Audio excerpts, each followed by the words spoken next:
Good morning, one mind, one world, people. It is Friday. I think it's the 1st of August today, actually. Let's see. No.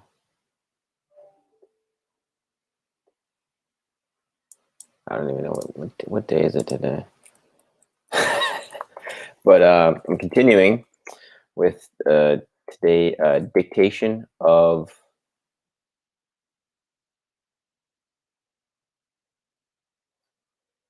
the Ghislaine Maxwell documents / Epstein documents.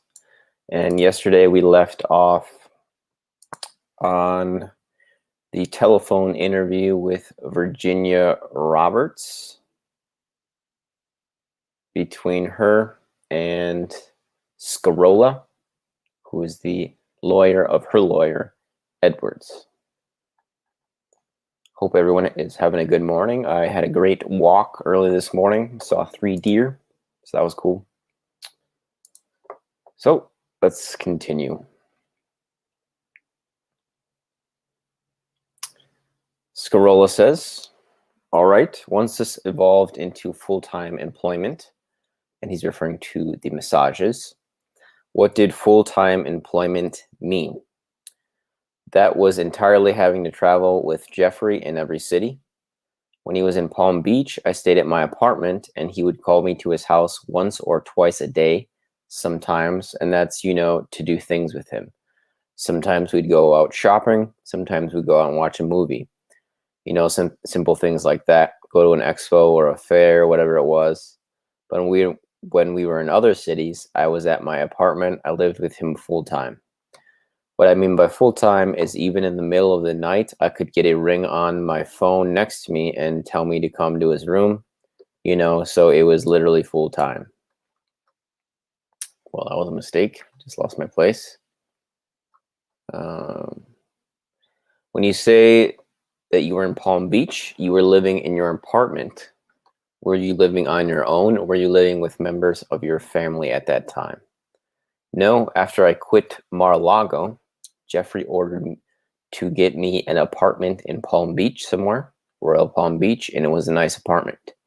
He furnished it for me. It was absolutely beautiful, but yeah, that's the only time I would spend time away from him, really. This apartment was on Royal Palm Beach Boulevard, or out in the village of Royal Palm Beach. I so honestly don't remember. I've been trying to rack my brain because the FBI was asking the same thing. And we're trying to find it, but yeah, I'm not sure. I didn't get to spend as much time in it. I was only there about an entire week out of every month, probably. But the majority of the time, I was with Jeffrey anyways.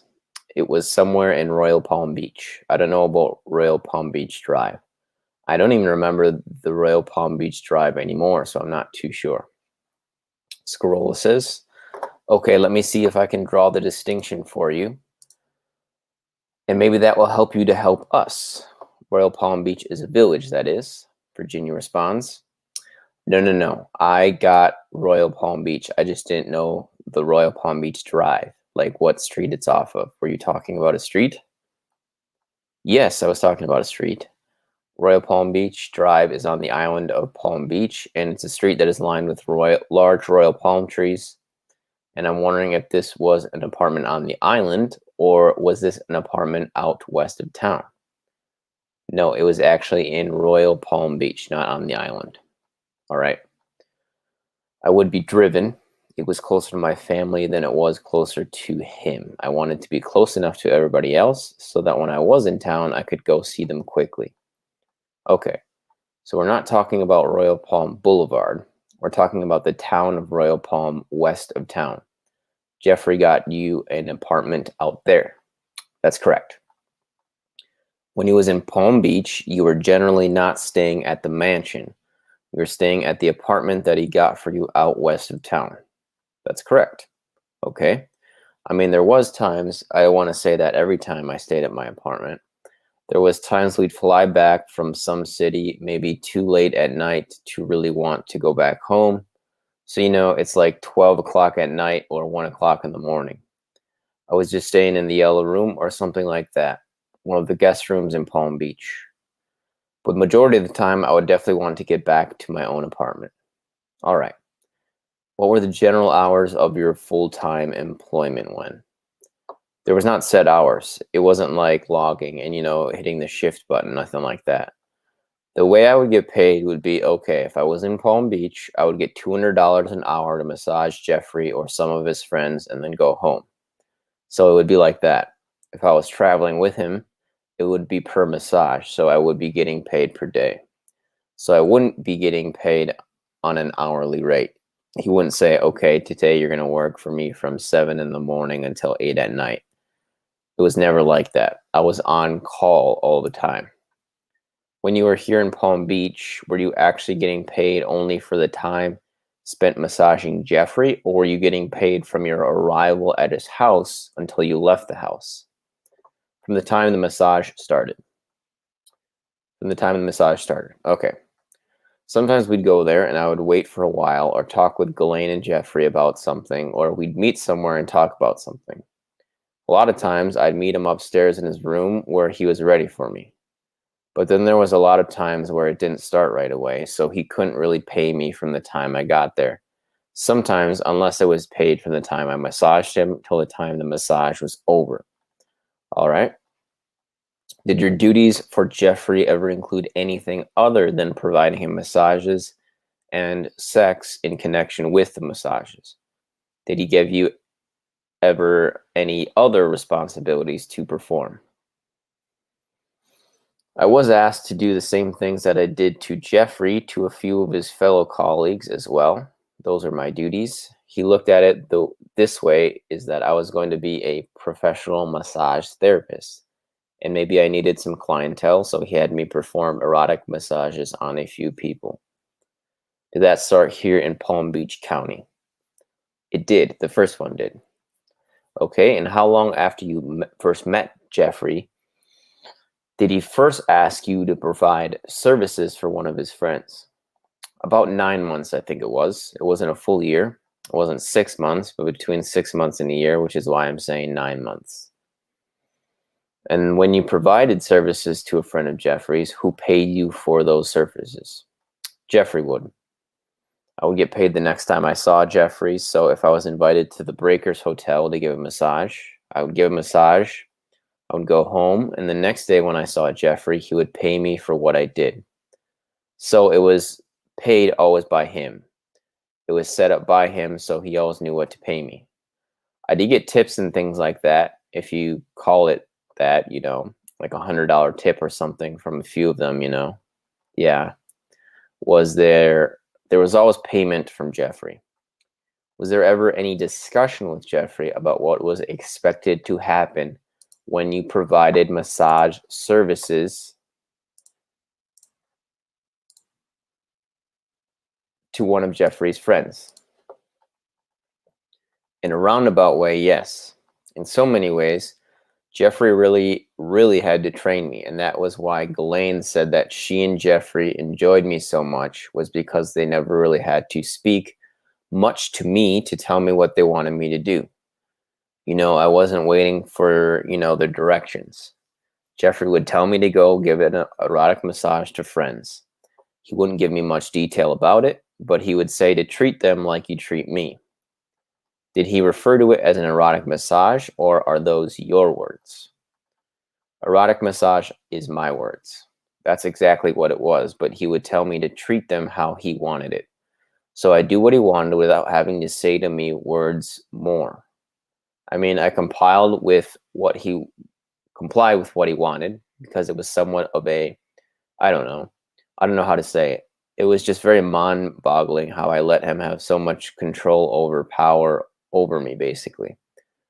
The massages would be routine to what Jeffrey wanted with my so-called new clientele, and with their own words would ask me to provide them with sexual pleasure after the massage.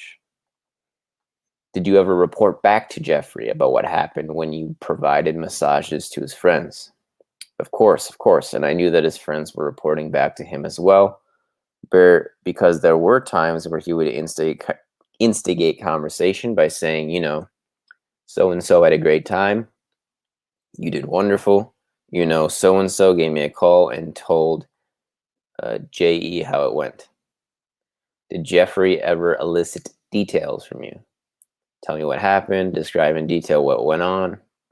No, but he would have a laugh. He had a laugh with me a few times about some of their different mannerisms, I guess you would say. Like some of them, one guy had a foot fetish and was really weird, and I mentioned it to Jeffrey, and we would have a laugh over it. He didn't want to know details. He wasn't asking me, so tell me, what did you guys do exactly? No, he just basically gave me a slap on the back and said, good job.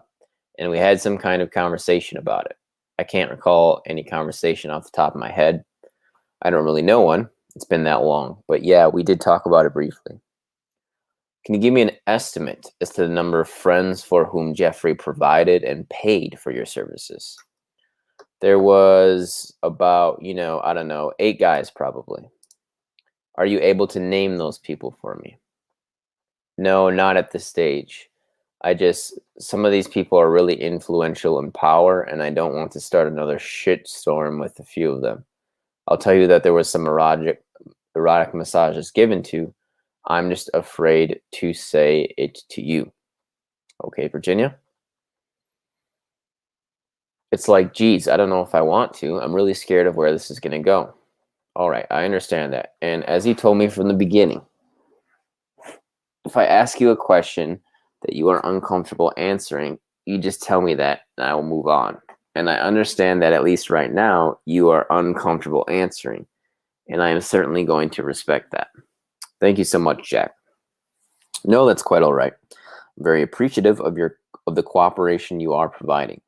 And I don't want you at any time to feel that we are taking unfair advantage of that cooperation. So give me the information that you're comfortable giving me, and if we do get to a point where you're uncomfortable, I will respect that and we'll move on from there. Okay. I want to talk a little bit about the traveling that you did with Jeffrey. About how long into your relationship with him did that first start? Immediately. I started traveling immediately. Not internationally until I think about, gosh, I can't even remember even. I think it was a year later that we started doing international travel. Maybe like 9 months to a year again. Not too sure, to be honest. So that would have been approximately the summer of 99. Somewhere around there? Yes, somewhere around there. Somewhere around a year, somewhere around there. I can't pinpoint it exactly. But like I said, we started doing domestic traveling immediately. So my first destination with him was New York and Santa Fe. In the Caribbean, California. I would take trips with him occasionally. Sometimes we would go to St. Louis or New Orleans or Santa Cruz. We were traveling just about everywhere I think. How did you travel? Well, we took Jeffrey's private jet, unless I was being sent somewhere by myself for what we were just talking about before, then I would travel on a public jet, whatever it is. Commercial flight? Yes, just a normal flight, an e-ticket, like the rest of us common folk. But when I was traveling with Jeffrey, the majority of the time would be on the black jet. Now, when you were there, when you say there would be times when you would travel by yourself because he was sending you somewhere, tell me about that. How did that come about? So one of his colleagues would be up at the Caribbean or Santa Fe or to be in New York or whatever, and he would call me up on those days where I'm not working with him or in Palm Beach with him, and he would ask me to get on the next plane to so-and-so and go meet so-and-so, and that's when I would take e-tickets. His secretary or special assistant, whatever, would organize it for me and give me the details, and I would just walk up the line and they'd let me right through. Can you give me any ideas as to how many times it happened that Jeffrey would send you off to meet some friend of his at some location outside of Palm Beach?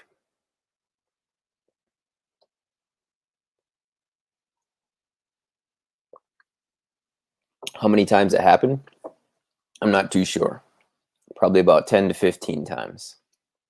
Okay. And on those occasions, how much time would you spend with one of Jeffrey's friends when you were sent to a location that you would have to travel to? Only a couple days, only 2 days, that's it. And how are you paid for those trips? I would be paid in cash upon my arrival back with Jeffrey. So whenever I was back with Jeffrey, he would count up how many days I've had, sometimes give me even more than what I deserved. Not deserved, but what I had earned, and give me a little extra. Was there a daily rate for those trips? Or was that per massage also? Per massage. With Jeffrey, I would be honest. I wouldn't tell him I did 15 massages if I didn't. He knew he could trust me. He could always come back to the other person that he sent me to give massage and ask them as well. So, it was always by per massage. All right. When we've been talking about massages, tell me exactly what it is we're talking about when we speak about massages. Same thing I would do with Jeffrey. Again, it would start out as a massage, which could start with them being naked and me giving him a legitimate massage to begin with. So I'd start with his feet, go up to his calves, up his legs, buttocks, back, his neck, his head, his arms, yada yada. And then it would be time to flip over. And some of the men would want me to continue on massaging the front side of them, and they would instigate me to begin having sex with them, or foreplay, whatever you want to call it. So routinely, these massages involved sexual activity. Is that accurate? That is accurate. Okay, let's talk about the travel that you were involved in when you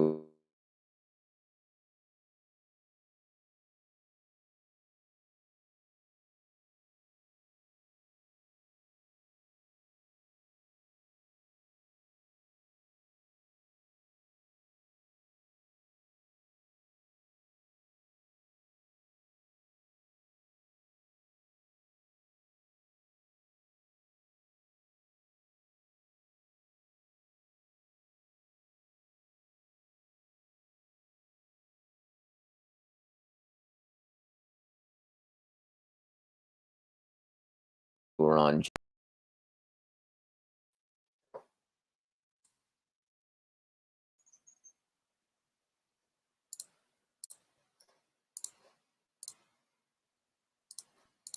Okay, and we're back. Not sure what happened there, people.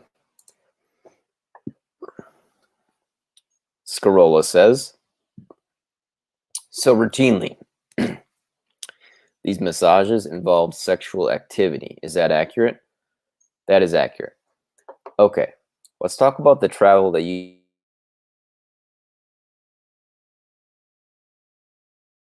were involved. Who were the passengers on the plane when you travel? Well, Larry was the pilot, and then there was a short, small, solid guy. I don't know his name, but he was a co-pilot. And then he changed, and there was another guy brought in later on.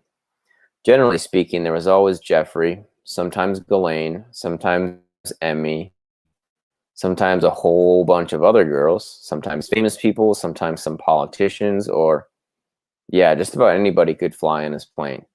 There was never any set routine who would come and who would go. It was an influx of people on Jeffrey's airplane. I want to deal with these things separately in order to respect some of the reservations that you have. So I'm going to ask you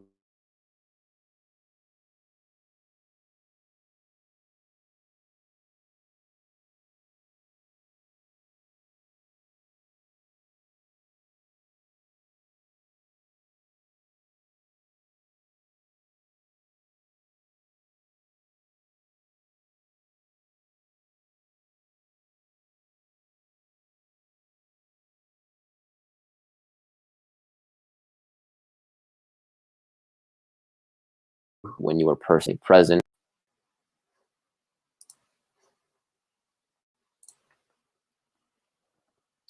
Okay, excuse the interruptions, people. I'm not really sure what's going on with the internet. Okay. So Scarola says, so I'm not asking you to implicate any of these famous people in improper conduct, but just tell me what the names of the people are that you remember that you considered to be famous people. Okay, there was Naomi Campbell, Heidi Klum. There was Bill Clinton. There was Al Gore. There was a whole bunch of models. I wouldn't be really honestly be able to give their names. There was Matt Groening, the producer of the Simpsons cartoon. Jack Cousteau's granddaughter, a lot of interior designers, architects, politicians. I'm just trying to think of as many names as possible for you. Off the top of my head, that's as good as I can get for now. Okay, all right, that is fine. And again, I'm not implying by my questions, nor do I want your answers to be interpreted as you're suggesting that any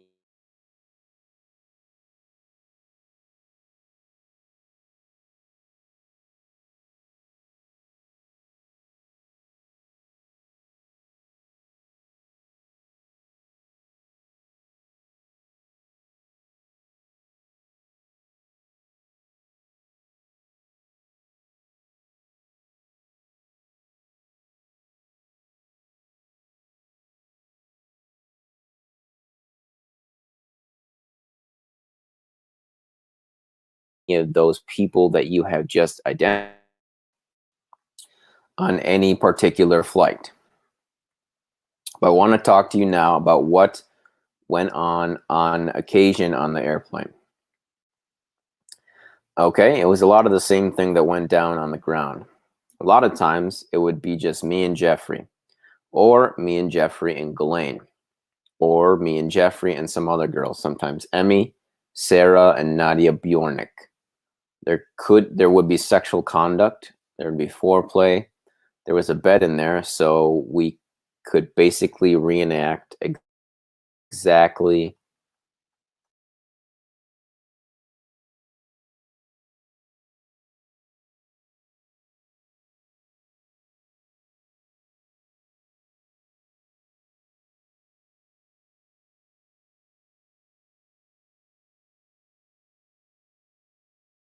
it would, sometimes it would lead to, orgies. Scarola says, were there occasions when you were in Jeffrey's company, whether on the ground or in the air, where there were other girls present whom you knew to be under age 18?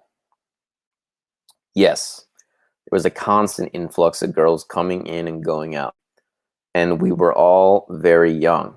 On occasion, there was some older girls, and I don't mean older as in like their 30s or anything. I mean like 28, 29, something like that. Just very rarely. The majority of the girls that Jeffrey actually met or had on his plane in his house were underage. Do you know how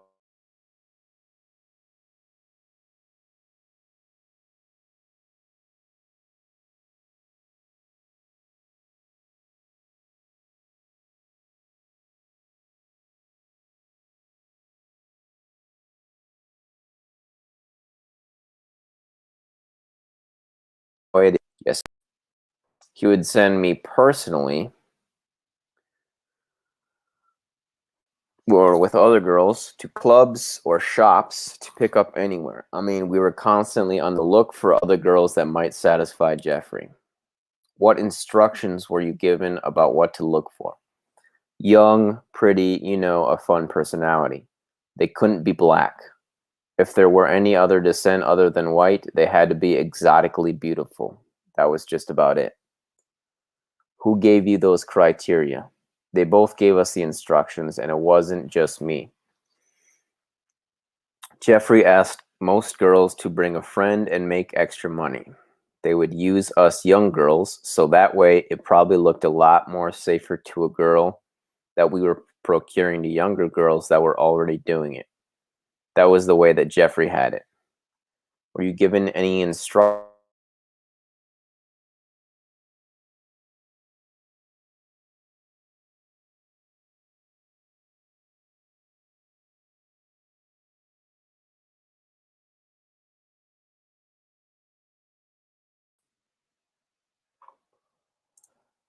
They would both ask me to uh,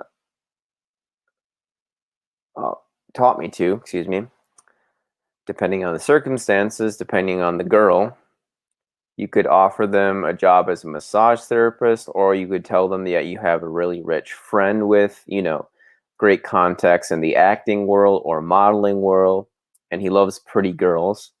You should come back and meet him, make some money, as we had a whole bunch of ways to be able to procure girls.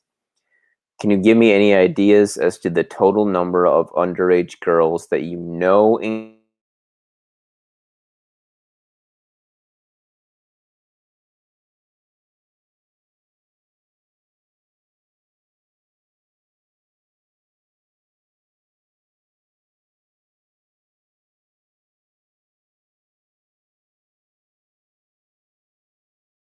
engaged in sexual? This is really weird, guys. I've never had these sort of problems. I mean, I do on occasion, but not this often. So please bear with me. I'm not really sure what's going on. So I'm just going to keep reading. And if these connections keep happening, I'll just pause like I have been and then wait till it resumes before continuing dictation. I am reading the phone call between Jeff Scarola, who is Mr. Edwards' attorney, and Mr. Edwards is Virginia's attorney. And this is just a phone call they had many years ago while Virginia was in Australia. So, continuing on. Scarola says, can you give me any idea as to the total number of underage girls that you know engaged in sexual conduct with Jeffrey during the period of time that you had your relationship with him? I would have no way of estimating that whatsoever. I mean, there could be 100, there could be more. Honestly, I'm not too sure how many girls really. I wish I did know. I mean, like I said, there were so many over the course of 4 years with Jeffrey. Let me see if we can try to narrow it down a bit. Is there any doubt in your mind that it was more than 10? Yes, there were definitely more than 10.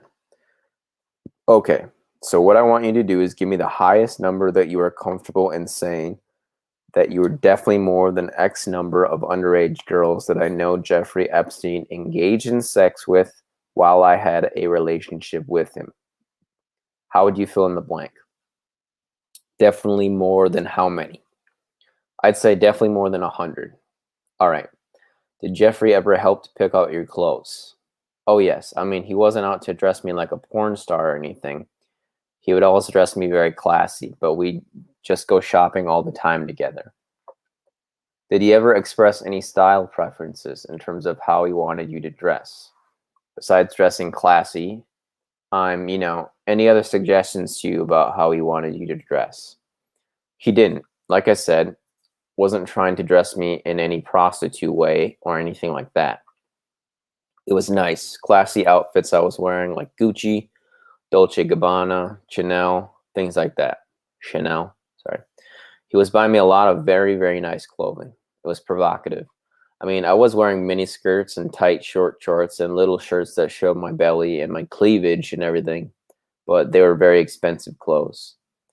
Was there ever any dress-up role-playing? Yes, there was. Lots of it. Jeffrey loved the latex outfits Ghislaine had for us girls. He had bondage outfits. He had all different kinds of outfits.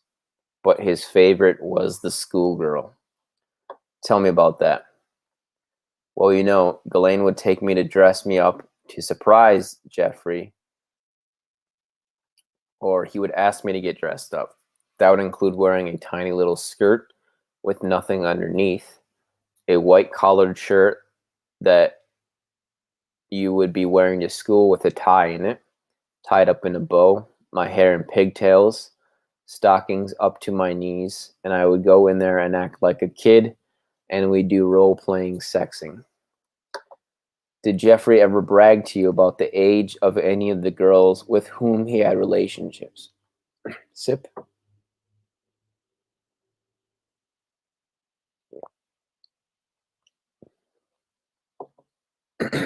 Yes, he did.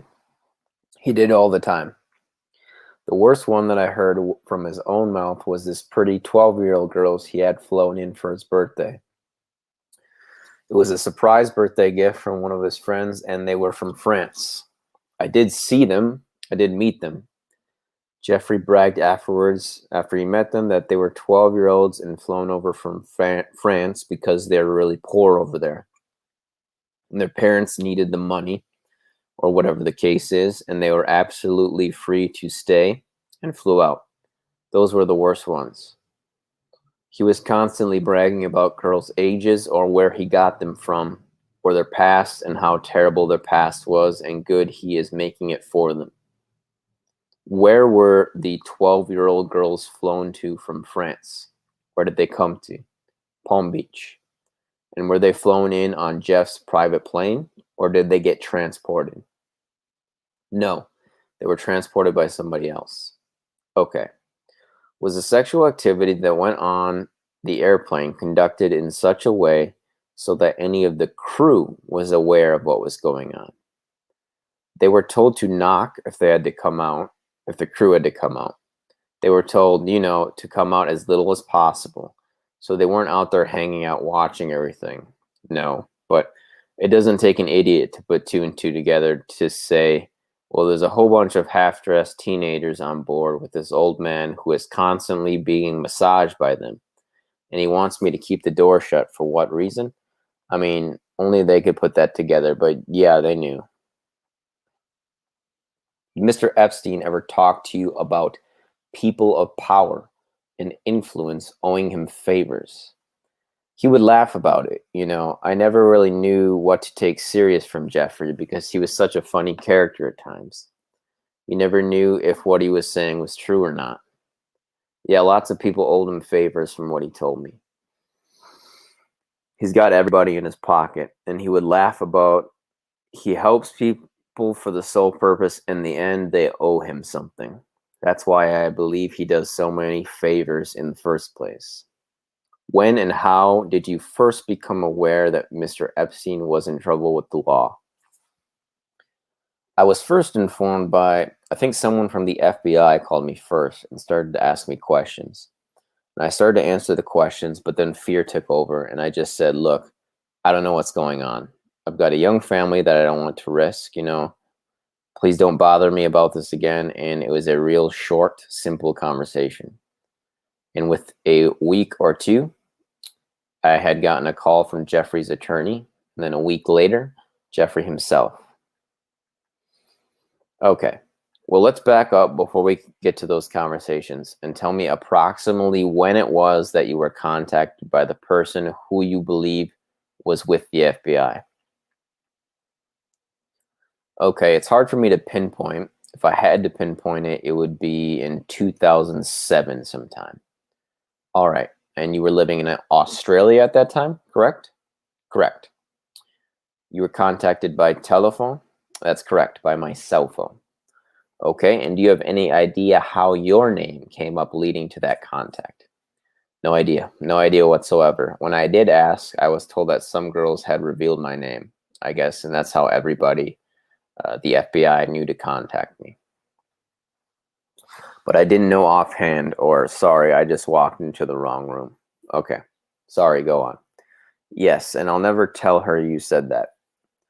Virginia, how long was it after the phone call from the FBI person were you contacted by Mr. Epstein's lawyers? Like a week. It was back to back each other. I remember being so scared after talking to the FBI, thinking, what's happening? What's going on? It's been like 6 years, 7 years at that stage. How did they find me, and what do I have to do with this? So yeah, I do remember that very well, and it was only about a week later I was called by his attorney. Who was it that contacted you? Do you remember? I want to say Bill Riley, but he might have been from the FBI. No, it was Bill Riley. Bill Riley. Not sure if that's his correct name, but that's what's coming to mind. What do you remember about that conversation? I remember a Mr. Goldberger as well. I remember there might have been two of them. All right? Can't remember which one it was. I want to say Bill Riley is the good one. All right, so either Bill Riley or Mr. Goldberger or both of them contacted you. And what do you remember about that? I don't know if it was the same guy who contacted me that week later who put me in touch with Jeffrey. I think he was on the phone and he put speakerphone on with Jeffrey. So he connected me with Jeffrey.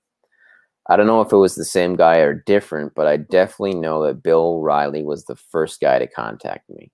I'm pretty sure about that. Okay, tell me about that conversation. He asked me what I knew, what's going on with Jeffrey, and apparently there was an investigation being held about some of the girls who had come out and said that Jeffrey had sexual contact with them under the age of a minor, and that he was discrediting a lot of these girls and making them out to be drug addicts and prostitutes and what have you, so they wouldn't be looked upon as worthy in the court's eyes, so to speak.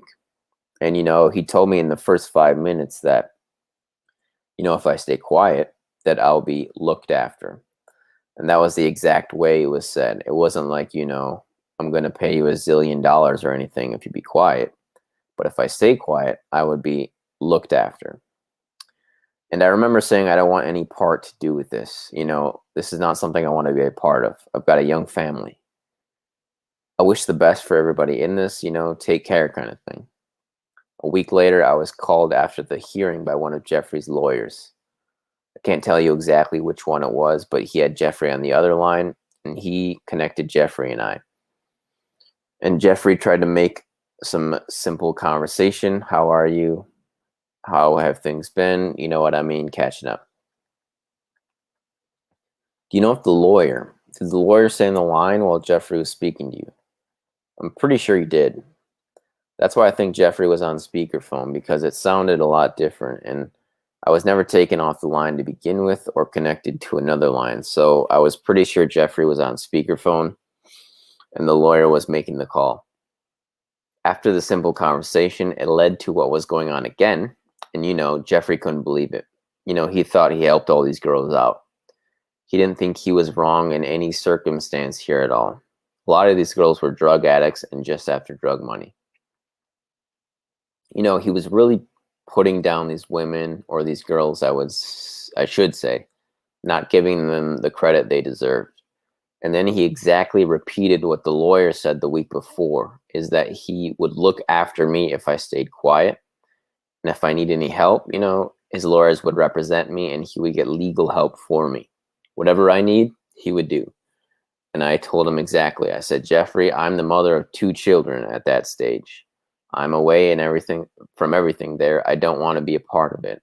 I'm not going to speak to anybody, and I don't want to speak to anybody. I don't want to be involved. That was the last time I heard from him. And the next thing I knew, I was sent my victim's letter, my notification of being a victim through the U.S. Attorney's Office. And that's when I knew it was well out there enough not to have Jeffrey's lawyers come back on me and discredit me in the same way he had done to all the other girls. So I called up Joseph Bird, who was the recommended lawyers on my paperwork that they had given me, and started going from there. So you contact Mr. Joseph Berg's office, and then you were dealing with his office from that point forward. That's correct. Tell me about the ending of your relationship with Jeffrey. That is, at what point in time did your full-time employment end, and how did that happen? Okay, so it hadn't really ended. I walked away from it all. Jeffrey sent me back to Thailand, where I met my husband and escaped to Australia, never to return back to the States. About 6 months prior to that, he came up with a proposition that I thought was really disgustingly sick. And it really showed me for the first time in the 4 years I had been with him that nothing was going to change, and I was always just going to be used by him, which I did not like. He offered me a mansion and some of his money every month. I forgot what he called it, a monthly income of what he had made to bear one of his children. The proposition was that if anything ever happened between Jeffrey and I, that I would have to sign my child over to him, basically, and that the child would be his and Ghislaine's, and I would be looking after it as long as nothing happened between Jeffrey and I. So I was kind of freaked out by all that. I pushed Jeffrey more to please get me some more training, and I was getting older and not as much of an interest to Jeffrey anyways. I was 19 now. and he likes a female a lot younger. So he sent me to Thailand in September of 2002. I was first supposed to meet a girl there and bring her back with me, but I never met up with her. I proceeded to get a short course in Thai massage, so that was to shut me up about my training. So I went there, and one of my friends from school invited me to watch a fight, like a Muay Thai fight, which is like a form of kickboxing. So I went and watched it, and I saw this guy that was a really good fighter, and a girl's word, I looked really hot. So I asked my friend who knew him to introduce me. We got introduced and fell in love immediately. 3 days later, Rob proposed, and 7 days later, I was being married in a Buddhist temple. I called Jeffrey and told him I'm sorry. I'm never coming back. I've gotten married. I've fallen in love. I thought he'd wish the best for me, but he was kind of rude, and he just said, "Have a good life," and hung up the phone. And that was the last time I talked to him ever until all this started again. Okay, Virginia, is there anything else that you would like to add to what you have told us up to this point in time? I'd like to know that this time around something's going to be done about it, and that Jeffrey and a lot of his colleagues, no matter how rich they are, will know that there is law and that there is people that still believe in it. So that's it. Thank you guys for listening to me, hearing me, and helping me. It's kind of hard to get through. Thank you very much. Yes, I'm sure it's been very difficult, and I'm very appreciative of the courage you have shown. The courage you have shown in doing what you have done, which really brings me to the last subject, and that is, what is it that motivated you to go public with all of this? Sharon Richards contacted me. I like her. I do. I like her a lot. I know she's a journalist, and journalists are normally blood-sucking leeches, but I like her for that. But she's an honest blood-sucking leech. She told me a lot about what was still going on, and she showed me a picture of Jeffrey with a little girl who looks like she could have been 12 years old. I mean, it was disgusting. I agreed to talk with her. I never agreed to do anything until she showed me some pictures. And at that stage, being a mother of 3 children and having a daughter who I would do anything for to protect, I would put my neck on the line to make sure she never has to go through what I had to go through. And knowing all this, and knowing that he's still out there doing the same exact thing with no regrets, no remorse, no worry about what he's doing to those girls, and all those girls feeling the same way that I did. So I'm doing it because I believe in my heart of hearts it's the right thing to do. It's what I would want somebody to do for my daughter or my sister or my friend. And it saddens me to know that it's still going on right now. It's like the seashell story. I don't know if you've heard the story about the little kid who throws back a starfish. The little brother tries to ask his sister, "Why do you throw them in? They're all going to die anyways." The little girl says, "Well, it's this one that I can help and this one that I can help." And that's what I feel like I'm doing. I'm making a small dent in this big world we live in. I certainly appreciate that courage. And I have heard that story, and you're absolutely right, that one person may not be able to make a difference for everyone, but one person can make a difference for someone. And hopefully you are making a difference for someone. We're going to do the best we can to make sure you are making a difference for as many people as possible. Thanks, Jack. Just a few other follow-up things I want to ask you. And again, if any of these questions are questions that you're uncomfortable in responding to, then don't hesitate to tell me that. Do you have any recollection of Jeffrey Epstein's specifically telling you that Bill Clinton owes me favors? Yes, I do. It was a laugh, though. He would laugh it off, I remember asking Jeffrey, what's Bill Clinton doing here? And he laughed it off and said, well, he owes me a favor. He never told me what the favors were. I never knew. I didn't know if he was serious. It was just a joke. Where was here? He told me a long time ago that everyone owes him favors, They're all in each other's pockets. When you say you asked him, why is Bill Clinton here? Where was he here? On the island. When you were present with Jeffrey Epstein and Bill Clinton on the island, who else was there? Ghislaine, Emmy, and there was 2 young girls that I could identify. I never really knew them well anyways. It was just 2 girls from New York. And were all of you staying at Jeffrey's house on the island, including Bill Clinton? That's correct. He had about 4 or 5 different villas on his island, separate from the main house, and we all stayed in the villas. Were sexual orgies a regular occurrence on the island at Jeffrey's house? Yes. If we were to take sworn testimony from the people I'm going to name, and if those people were to tell the truth about what they knew, do you believe that any of the following people would have relevant information about Jeffrey's taking advantage of underage girls? So I'll just name a name, and you tell me yes if they told the truth. I think they'd have relevant information, or no, I don't think they would, or I don't know whether they would or not. Do you understand? Yes. Les Wexner.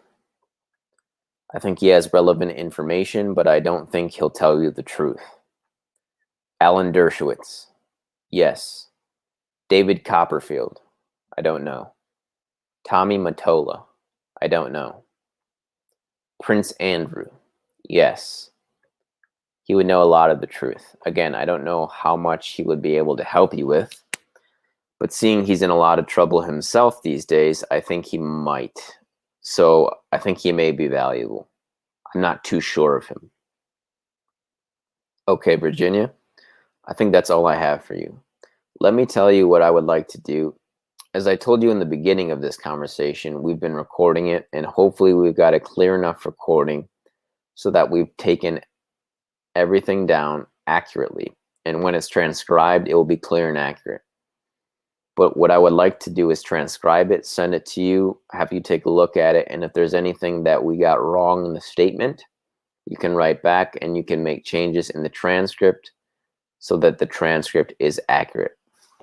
Is that fair? No worries, that is fair. No problem. All right, great. I really do appreciate that, and tell me what the best way is to send the transcript to you. Email. Okay, give me your email address. Redacted. Redacted. Thank you, Jenna. I appreciate it. No problem, Brad. Thank you very much. Bye-bye now. Take care, Jack. It's nice meeting you. You too. End. Exhibit 16. Filed under seal.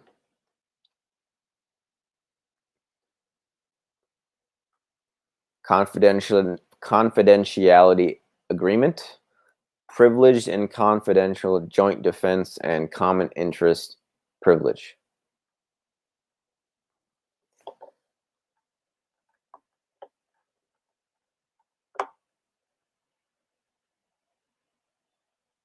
Okay, so this is, again, just a confidentiality agreement between her and her lawyers, it looks like. Yep. Cassell, Morris, Edwards, and Boyce. So and they signed at the bottom. So again, that's kind of a formality, I would say. It's just a confidentiality agreement. And then Virginia signs again. This is on the 18th of May, 2015. Okay, moving on. The United States District Court, Southern District of New York. Virginia Giuffre, the plaintiff, versus Ghislaine Maxwell, the defendant.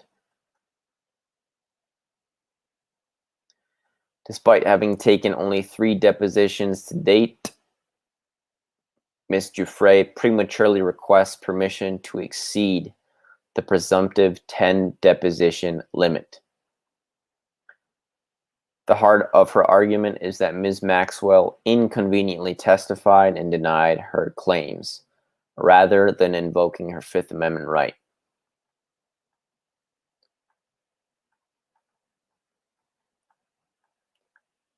So this looks like a response. And number 1 says, plaintiff's request is premature. The testimony sought is irrelevant to this single count defamation case. Yeah, so that is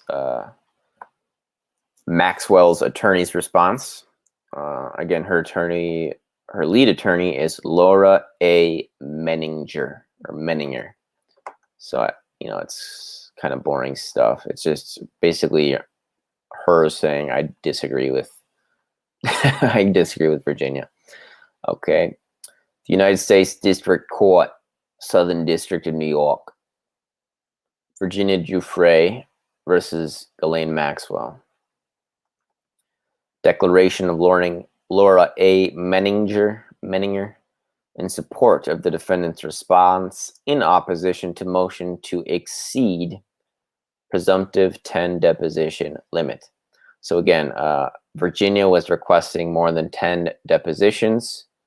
Ghislaine is rejecting that. And then again, we have her attorney supporting that rejection.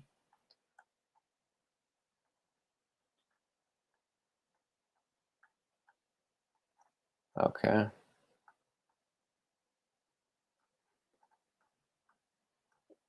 Confidential videotaped deposition of Virginia Giuffre, the 3rd of May, 2016. Virginia L. Giuffre versus the plaintiff versus Ghislaine Maxwell, the defendant. So once again, Virginia is being deposed.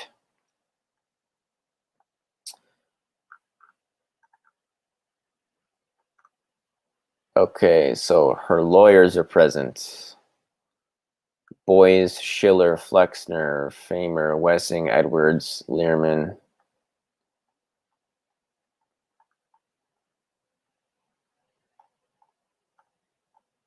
Okay. Question, Menninger. Okay.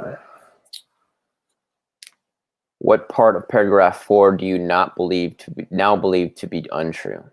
And approximately, Edwards, object to the form. You can answer. In approximately 1999, when I was 15 years old, I met Ghislaine Maxwell. I now know that it was 2000, that I was 16 years old when I met Ghislaine Maxwell. So she is being deposed by Menninger, right, or Menninger, Ghislaine's lawyer. So when you sign this document under penalty of perjury, stating that it was true, you no longer believe that to be true, correct? It was an honest mistake. We had no idea how to pinpoint without any kind of records or dates or anything like that. I was just going back chronologically through time, and that's the best time that I thought it was. And now I know the facts, so it's good to know. So you now believe that a document you filed under oath is no longer true. Is that correct? Mr. Edwards, object to the form. Virginia, I wouldn't say that it wasn't true. I was just unaware of the time and dates. Again, is there more than one truth, Miss Roberts? No, there's no more than one truth. All right. So a document in which you swore that you were 15 years old when you met Ms. Ghislaine Maxwell is an untrue statement. Correct. Object to the form. It's Mr. Edwards. It's not that it's an untrue statement. It was a mistake. So it wasn't intentionally trying to say something that wasn't true. It was to my best knowledge that I thought it was 99. And when I got my records from Mar-a-Lago, I was able to find out that it was actually 2000. And this was answered before I found out the actual dates that I did work at Mar-a-Lago. Okay. So a document that you filed under oath is now you believe to be untrue. Objection asked and answered. Mr. Edwards, you may answer. Answer again. Again, I wouldn't say it's untrue. Untrue would mean that I would have lied, and I didn't lie. This was my best knowledge at the time. And I did my very best to try to pinpoint time periods going back to such a long time ago. It wasn't until I found the facts that I worked at Mar-a-Lago in 2000 that I was able to figure that out. And approximately when did you learn those facts about the dates you worked at Mar-a-Lago? I would say it was mid-2015. Mid-2015 is the first time you became aware of the dates. I don't know the exact. If you could just let me finish. I'm sorry. That's all right. Approximately mid-2015 when you learned the true dates that you had worked at Mar-a-Lago. That's correct. Sorry. And based on the fact that you learned the fact you had worked at Mar-a-Lago in 2000, you became in mid-2015 that you had met Ms. Maxwell in 2000. Correct? Object to the form. That's correct. So anytime there's an objection or move to strike, that's going to be Mr. Edwards, just so I don't have to say his name again. Manager continues. All right. And you became aware in mid-2015 that you were not 15 years old when you met Ghislaine Maxwell. Object to the form. That's great. That's correct. Okay. And who provided you those Mar-a-Lago records in approximately mid-2015? I'm going to object. And to the extent this invades the attorney-client privilege, if it was your attorneys that you spoke to and learned this information or received this information from, then you are instructed not to answer. I cannot answer that question. Did you look? Did yourself look? And it ends there. Next document, Virginia L. Giuffre, plaintiff versus Ghislaine Maxwell, defendant. Declaration of Laura Menninger in support of reply, in support of motion to compel all attorney-client communications and attorney work product placed at issue by plaintiff and her attorneys. So again, this is her, Ghislaine's attorney, trying to procure any and all communications between Virginia and her attorneys. Which is, again, motions that we went over in my previous videos and in the previous documents. So I am going to, move forward just because it's a lot of legal jargon. And okay, the next document, Giuffre versus Maxwell. Deposition of Virginia Giuffre on the 3rd of May, 2016. Okay, so I just read some of this. Let's see if it continues. 29. Okay, here we go. It does continue. So Menninger was saying, did you yourself look at records in the middle of 2015, regardless of who showed them to you? Objection. And to the extent that you were showed to you or shared by any of your lawyers, you're instructed not to answer the question. It invades attorney-client privilege. Did you look at Mar-a-Lago records in the middle of 2015 yourself? She's not answering the question. On what grounds is she not answering the question? I just told you it invades attorney-client privilege. If she learned, I will instruct her if she learned by some other way than her attorneys sharing the information with her, then she can answer the question. I'm asking you not to tell me whether your attorney showed you the record. I'm asking you not to tell me the source of the record. I'm asking you if you personally, in the middle of 2015, looked at Mar-a-Lago records. Same objection, same instruction. I'm going to show you an exhibit filed on or about the 6th of February, 2015. Mr. Edwards says, thank you. Okay. All right, and Declaration of Jane Doe 3. Do you see that? Yes. And it's in the Crime Victims' Rights Act, correct? That particular case of Jane Doe 1 and 2 versus the United States of America. Yes. All right, and do you recognize this document? Yes. And what do you understand this document to be? I believe it's more reason to why I should have been added to the CVRA case. Objection to the relevance, counsel. Okay, and again, if you look to the last page of the document, paragraph 67, the last page, yes, the very last. It says in paragraph 67, I declare under penalty of perjury that the foregoing is true and correct, right? Yes. And it was executed on or about the 5th day of February 2015, correct? It's a bit smudged, but it kind of looks like a 5, all right? And then there's a signature block that's redacted that says Jane Doe 3, correct? Yes. Do you believe that you signed this document and it was later covered up by that block? Yes. All right. And again, is there anything in this document that you believe today to not be true? I ask that you read through the entire document and answer the question, says Mr. Edwards, and it ends there. United States District Court, Southern District of New York. Virginia Dufresne versus Ghislaine Maxwell. Declaration of Sigrid McCauley in support of plaintiff's reply to motion to exceed presumptive 10 deposition limit.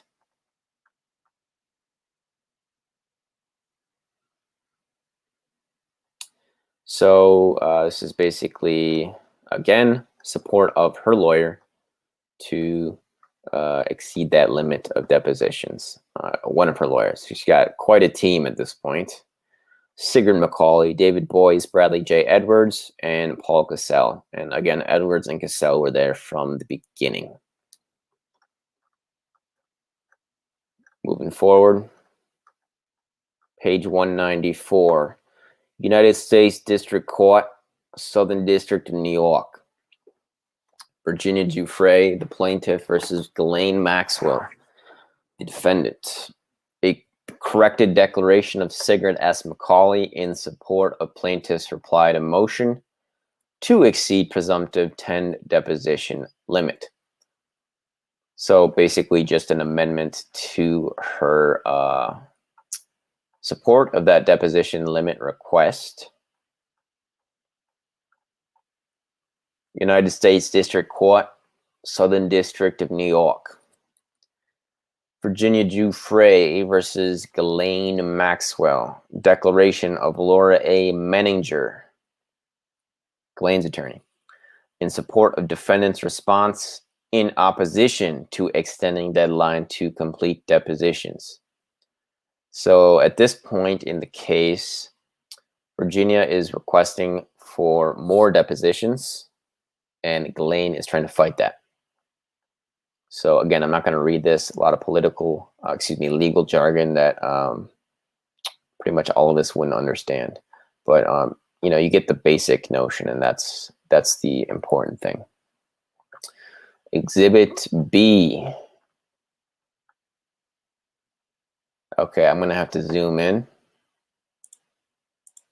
I'm going to take a sip.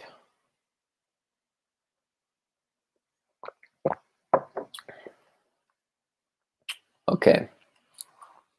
The Billionaires Playboy Club by Virginia Roberts. To my true love, Robbie, who believes in me every step of the way, and to all of my children, you are all my very inspirations.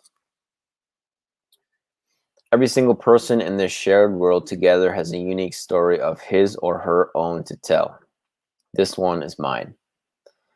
It was coming up on my 3rd night camping out at Miami Beach in the summer of 1997. I was 13 years old and hiding from a world full of hurt.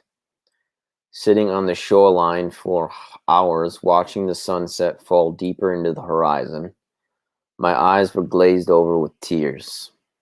Not from being wind-whipped by the rough sea breeze, but from reflecting on the abuse I encountered as a young girl, and how everyone in my life who was supposed to be there for me had now turned their backs on me in abandonment. My fears crept up. and the excitement of escaping all of them faded, now realizing how alone I really was now, and for the hunger that was paining my belly. At this point, with nowhere to go and only time to waste, I wiped the tears from my eyes and set out to find an empathetic person that I could manage to get dinner money from. If not, it wouldn't have been the first time I had gone hungry for the night. I walked to the nearest bus stop and asked a handful of people for any spare change, none of whom that could help me. Sitting down on a nearby curb, disappointed in the grief of my current state, I put my head into my knees and began to sob. Out of nowhere, it seemed, a black stretched limousine turned the corner and stopped in front of the curve where I had been hopelessly lost. The back door opened to reveal a heavyweight and a balding old man with a big cheesy smile. Neatly dressed in black trousers and collared shirt, he was sitting next to a striking young blonde girl, drop-dead beautiful and dressed in a foxy red mini dress. She looked like a model just stepping off a runway. Their smiles greeted me warmly, and he kindly asked, "What is such a sweet little girl like you doing sitting alone on the street, looking so upset?" Shocked from this stranger's concern, I was hesitant in telling him the truth. Reluctantly, I decided to tell them that I was a runaway, not from around here and really hungry, hoping at most I would get some money for food from him. He instantly displayed a chilling excitement and offered me to come into his car so we could talk some more.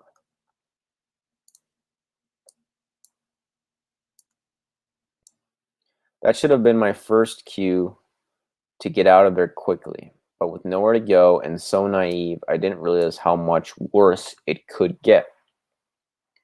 Setting foot into that limo, I made my first entrance into a world that would entrap me for many years to come.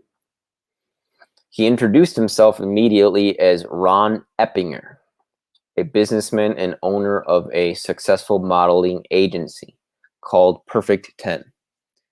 Flaunting his oozing wealth by introducing one of his many girlfriends, the beauty next to him was Jana, a supposed model from the Czech Republic who looked like she could be in her early 20s with the heavy load of makeup she was wearing, but really was only in her late teens. She kissed me on both cheeks and politely said hello in a thick Czech accent, making me feel a little bit more at ease. Convinced it couldn't be that bad, there was another girl in the car, right? I couldn't be more wrong. What he didn't tell me to begin with was that his modeling agency was only posing for an undercover trade. By the time I found out, I thought it was too late to run. His business was really an illegal immigrant trafficking ring of young women, mostly consisting of underage girls that he was using as escorts to make him uber rich. Only available to a selective clientele, costing them anywhere from $1,000 and over per hour of erotic entertainment. The girls were trained to fulfill every sexual desire asked of them, no matter how bizarre their requests might be. The high-paid escorts for Ron's super-rich clientele, such as Jana and many other charismatic beauties, would only benefit a fraction of their earnings for themselves, Ron reaping in the majority of the financial rewards, and being that they were all illegal immigrants, they were further trapped by his enslavement. I proceeded to introduce myself. Besides what he had found out about me in the curbside, telling him my name and a little bit how I ended up on the streets, explaining that I could take care of myself and didn't need my family or anyone to look after me anymore. Looking back later in life, I can now admit I was in a terrible state, but being such a headstrong teenager, I refused to give in. He asked my age and I told him I was 16 at first. He coyly replied, "Are you sure? I think you could be telling me a fib." "How old are you really? I won't be mad." Being a terrible liar, I knew I had been caught and I couldn't deny it any further. I told him the truth, and he chuckled, then paused and answered in a very serious tone. As long as you never lie to me again, I will take you in. Right away, I pondered to myself, what did he mean, take me in? He gave the driver the location of our destination and rolled the middle window back up to then tell me a story of how his daughter had passed away 7 years ago from a horrific car accident in which 4 other teens were killed, and he's never gotten over it. I reacted with a sheer sympathy and gave him my pity, believing this man had a heart. His next proposal was eerie. He said, if you wanted, I can be your new daddy. Someone to take care of you, and you'll be my new baby forever. He stroked my hair, such as a caring parent would comfort a scared child. A part of me wanted to accept his words and believe he really could feel that way. Then I also considered how hard it was living on the streets. In the end, I convinced myself that this would be the lesser of 2 evils. The car stopped at a plaza on the water, surrounded by little boutique shops, restaurants, and little stalls with items for sale like sunglasses and costume jewelry. I didn't know what to say or do or how to act. It all happened so fast, I just went along with everything he said for now.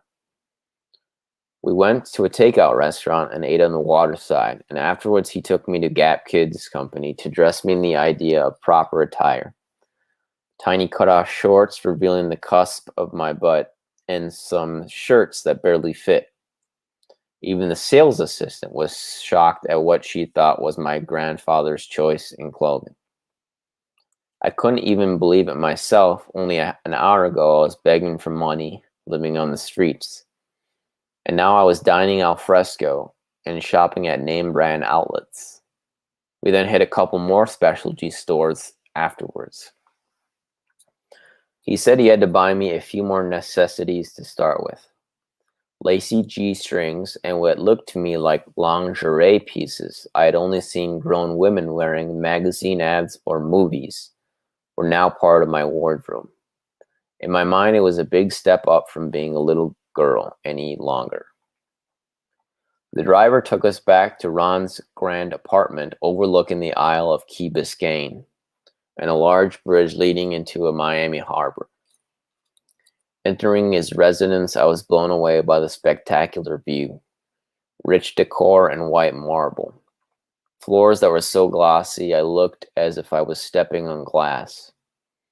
He took my shopping bags to a large room at the back of the apartment and put them into a small closet.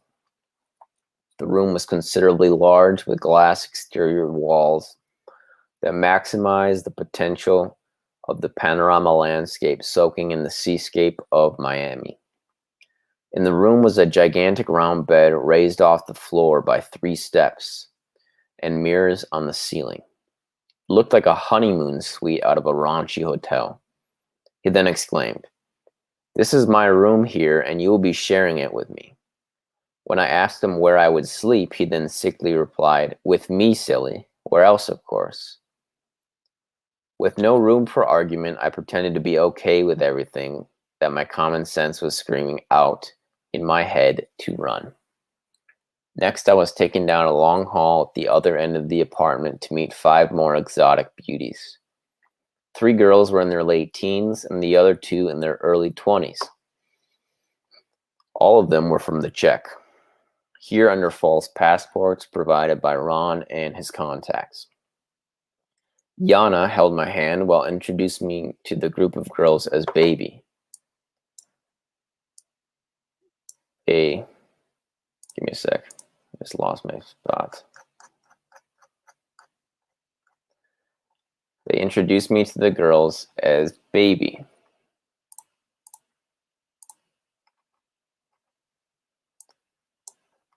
A pet name she came up for me, being that I was the youngest among them, or ever to be brought in by Ron for that matter. It became my new identity, not even worrying to mention my real name to anyone anymore. My identity was no longer important to myself. I wanted to become someone new, and baby is who I was. A shocking first impression. The girls were completely nude, revealing their voluptuous young bodies with such a careless ease, and others were in just a G-string, similar to the ones Ron had bought me earlier. They were all stunning girls and full of life. Charismatic and beautiful, they were the girls who should be on the front of billboards, not selling their bodies to old, crude men for sex. Doing each other's makeup in front of the mirror and chatting away on the bed with no care in the world, aiming at persuading me to see the highlights of the life Ron gave them, and they almost did. Ron left the room for a few moments, letting us all get to know each other a little better. And that's when I started to compile an understanding of what really went on here. Just catching a bit of their conversation from before my introduction, I heard them chatting about the night they were preparing for, speaking excitedly about some men they would be entertaining in a few hours. One girl was talking about going out to sea with one of these clients on a yacht for a few days. Since none of the girls seemed shy to talk about their professions or anything else for that matter, I decided to ask them a few questions about what they did. They were more than happy to expand on their point of view in the conversation, attempting to paint a pretty picture of what they were paid to do. They all began to jump up and down with excitement like giddy schoolgirls at a slumber party. Another girl with jet black hair and a thick accent, wearing absolutely nothing at all, grabbed me onto the bed with them and into their fiasco, instantly making me feel accepted into their sorority, like I actually belonged somewhere for once. Yana went on to explain a little more in detail. We accompany the wealthy friends of Ron. They want only beautiful girls by their side, so we come and act however they want us to. But most importantly, we make them think we want them back too. Other girls began to jump in with their vivid points of view while playing with my hair. They were taking turns brushing and styling it as they were filling my head with all the prospects I could have as an escort too. They made me feel beautiful like them, too beautiful for what a girl beyond my years should feel. I was simply being lured into a dangerous trap, just like they had been at a young age too. It pretty much all came down to two things in their game: the money they would make and the lifestyle they were given. Their enthusiasm only interested me further, making it not only sound like an acceptable way of living, but also appearing to keep them all vivaciously satisfied. This way of life was just mind-blowing to even comprehend at first. With such a new outlook of the world to try and grasp at my young age, I was listening to every word spoken to me with such attentiveness. I was going to try and model what I was observing from the girls. I justified their way of thinking in my head for now, thinking if all these girls seem happy enough, why couldn't I try to be? It was this or the streets for me. Ron came back for me not long after our conversation got out of hand and took me to a bathroom down the hall. He opened up the tap and filled a small plastic cup with water and handed me two small blue oval pills. Telling me to take them both as they would help me to relax a bit more, I swallowed the pills, just following his orders. I put the cup on the countertop and turned back to facing him. Backing me up against the wall and now cornered by this large man, I felt his slithering hands begin to creep under my shirt, writhing my skin. I closed my eyes tightly and I turned my head away from him, hoping he would take my actions as a sign of being extremely uncomfortable, but that wouldn't bother him at all. He was half enjoying my reaction from the smug look on his face and persisted through it. Continuing to undress my clothes, he said he wanted to look me over and clean me up.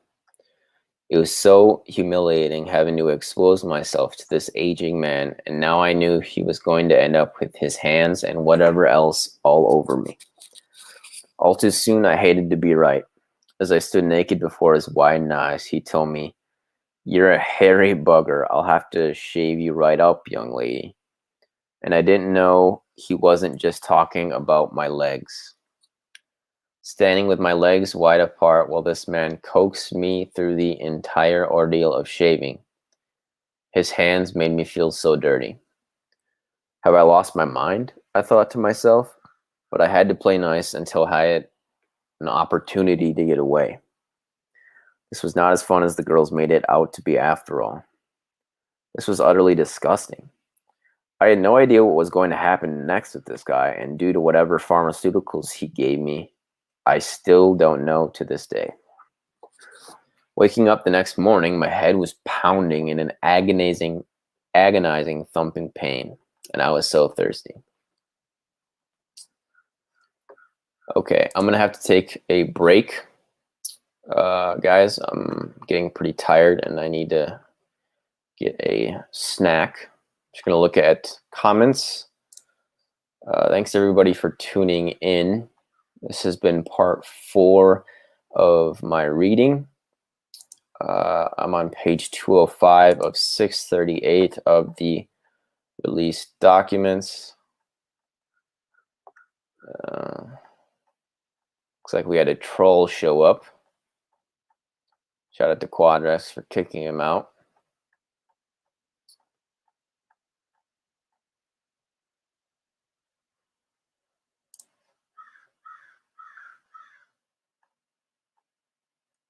Thanks to Annette for tuning in.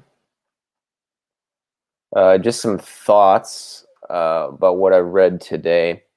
I guess, I don't know, it is, I guess, shocking somewhat to hear that Epstein specifically didn't want any black girls. He said he only wanted white girls, and if they weren't white,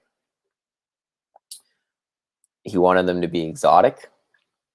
So, you know, he obviously had his preference. Obviously, he was very young, teenage white girls.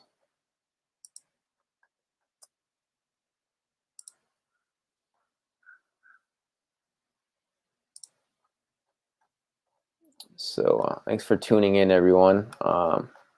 Again, my voice is getting pretty tired right now, but I'm gonna do part 5 within a few hours here, a couple hours, maybe sooner, depending on how I'm feeling. So I do have some other stuff to get to today. I'm gonna schedule some interviews coming up. I got some doctors that I'm talking to pretty soon. Gonna get them on the round table. So yeah, be on the lookout for that. Thanks for tuning in. All the best from the Midwest. Stay frosty, and until next time.